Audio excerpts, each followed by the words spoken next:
The WNBA is in huge trouble now that Caitlin Clark and the Indiana Fever are eliminated from the playoffs after losing 87 in Nets 81 to Alyssa Thomas and the Connecticut Sun on Wednesday. This was the Fever's first postseason appearance since 2016, and they were powered by Clark, Aaliyah Boston, and Kelsey Mitchell to finish strong and clinch the 6th seed. While some might argue that it's not a bad outcome for Clark's rookie season, the Fever's early exit could be disastrous for the WNBA. Caitlin Clark's star power brought excitement and attention to the league, but now that she's out, who will drive viewership? The truth is, other teams and players simply don't generate the same level of interest or fill arenas the way Clark does. As a result, we might see a significant drop in ratings and attendance for the rest of the playoffs. The WNBA is in serious trouble without one of its biggest draws still in the game. Handful of games this season, mainly when they were playing against Caitlin Clark. WNBA players, they have finally experienced what it feels like to play in front of people who are capable of breathing without the assistance of an air compressor. With the chase for the golden toilet beginning this past weekend, I know the community of identifiers. They want to continue this celebration into the fall. But Uncle Casey is here to tell ya, the celebration is over. Reality is knocking on the door of the porta potty. The truth is finally coming to the light. The same light that is going to be dimming here in about 12 hours when Caitlin Clark is eliminated from the playoffs. And now, this just happened. The WNBA is in serious trouble. Proven without a shadow of a doubt. Caitlin Clark is a megastar. Caitlin Clark is a box office draw, while the rest of the WNBA, it is nothing but a polished turd. Well, it appears that Caitlin Clark fans have listened. Last night, I received the ratings for the first round of games for the chase for the golden toilet. As expected, Caitlin Clark, she was able to draw even though she was competing directly against the early games in the NFL. And as expected, the rest of the WNBA was completely ignored. So it seems the WNBA is on the brink of complete collapse. Who would have thought? We all knew Caitlin Clark was the reason fans were tuning in. And now that she's gone, so are the viewers. This situation goes deeper though. The WNBA and its sponsors have realized the severity of the issue, and they're scrambling to do damage control because they need ratings. They can't rely on a rookie as their poster figure anymore, especially since she doesn't fit the image the league was hoping for. All of this is being exposed right before our eyes. Everything that we've been talking about, like what's wrong with the WNBA, what's wrong with diversity, equity, and inclusion, what's wrong with this race agenda, what's wrong with this Black Queens agenda. And so he's written a story about Nike and why Nike has been reluctant to take advantage of Caitlin Clark. The WNBA's never had anything. Nothing. Cheryl Miller couldn't really move the needle. Candace Parker couldn't really move the needle. Now they have this woman, and she's made the WNBA relevant. I'm like, why isn't she being promoted, and how did Nike get her at such a reasonable, wasn't it at 22 or 32? $28 million. Over $1 million. Over 8 years. Like, that doesn't add up to me. Jason Whitlock is absolutely right. Why would Nike invest so heavily only to let it all slip away? It's puzzling that the WNBA isn't putting any resources into the one asset they have. This situation boils down to the stereotype the league wants to promote. And it's becoming increasingly clear that it's holding them back. And in the early Clark era, Nike stock has tanked over the span, and the CEO just got ousted. By the way, though Clark got famous around 22, if you want to buy her shoe, you could be waiting until 2026 to 2027. It goes on to point out, like, Caitlin Clark's in her first NBA playoffs, first NBA season, and she's wearing Kobe Bryant shoes. They don't even have a shoe for her. And it may not be till 2026, 2027. LeBron James had his own signature shoe his rookie year. So 20 years ago, Nike was nimble enough and had enough vision to see that, hey, let's get LeBron's shoe out here. This guy's going to be a big deal. They can't do this for Caitlin Clark for some reason. And this isn't even the worst part. Here comes the kicker. It reveals exactly why Caitlin Clark is being overlooked by Nike. So he walks through, like, there was a Nike ad for Iowa Caitlin, though it wasn't exactly pushed on the public. There has been no Nike commercial for Clark as a pro. Let that sink in. No Caitlin Clark commercial. She's had 4 years of being the biggest star in all of sports, driving up these television ratings. No Nike commercial. That was me. Now back to Ethan Strauss. Now Clark's Fever are in the WNBA playoffs, and she's wearing Kobe sneakers instead of her own signature brand.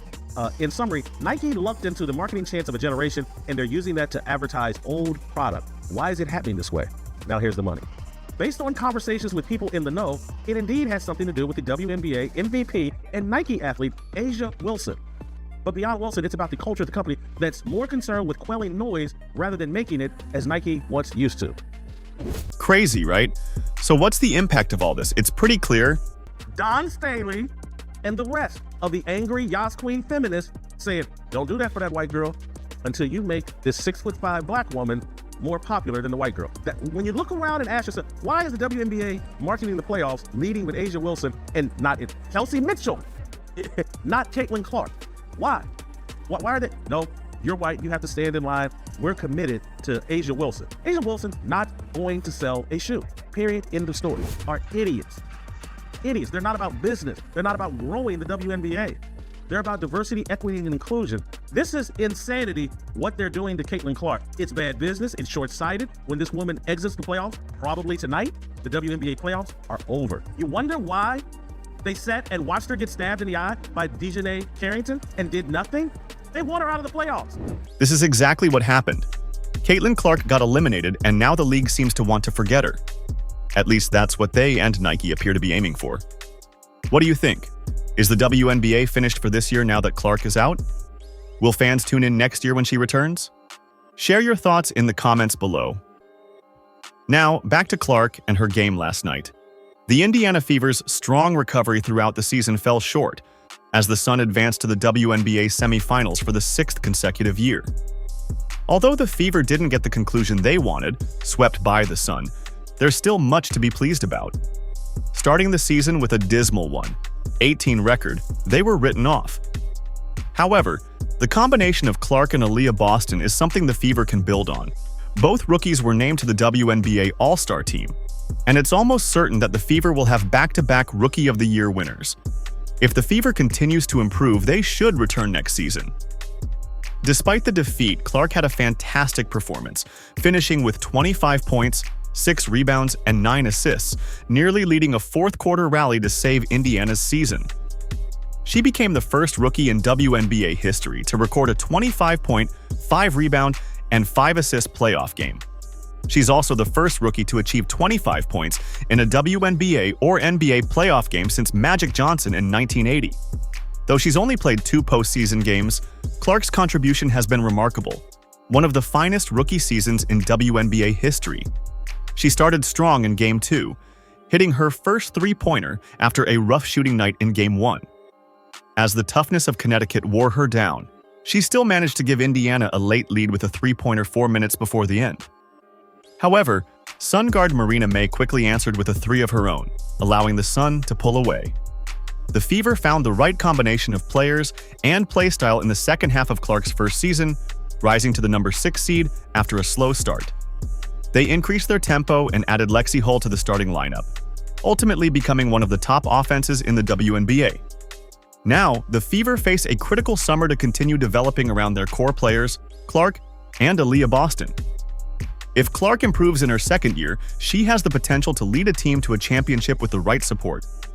The Fever's top priority this summer will be re-signing guard Kelsey Mitchell, who shined after the Olympic break, and turbocharged the Fever's offense. Mitchell and Clark developed a solid rapport as the season progressed, allowing Christie's sides to utilize them together effectively. Mitchell averaged 19.2 points per game this season. In terms of external acquisitions, the Fever might consider adding an athletic wing to their rotation. Hull performed admirably as a 3-and-D option, but the Fever could benefit from someone who can fill that role, either alongside Hull in smaller lineups or as a backup. Misha Hines-Allen of the Minnesota Lynx will be a free agent this offseason and could be a good fit.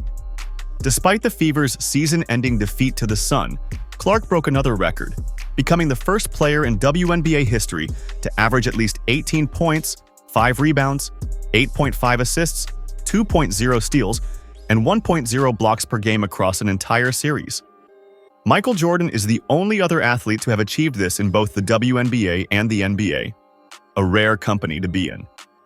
Clark, who had a challenging Game 1, has shown that no amount of hardship can keep her down for long. Like a 10-year veteran, she has a goldfish memory, constantly giving her all without letting past setbacks affect her.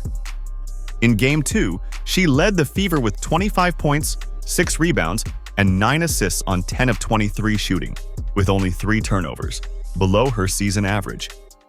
This performance was a strong rebound from her 11-point, 8-assist effort in Game 1, where she shot just 4 of 17. It's important to note that WNBA first-round matchups are only best-of-3 series.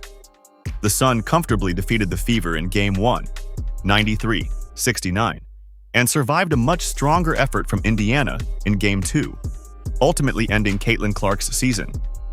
Given the differences in the number of games required to complete a playoff series, comparing Clark to Jordan might be a stretch.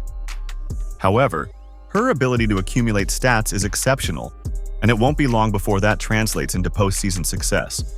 Caitlin Clark's cultural influence cannot be understated. She has attracted a record number of WNBA viewers, and the league has gained popularity largely due to her marketability. But she backs up that marketability with remarkable skill, transforming the Fever from a perennial lottery team to a playoff contender in just one season. Although she experienced some growing pains early in the 2024 season, Clark has become increasingly comfortable playing against seasoned veterans, demonstrating that she not only belongs but is here to stay at the top of the WNBA. At just 22 years old, Clark has already set multiple WNBA records, including the assist record, which she is likely to break in the future, especially if she addresses her turnover issues.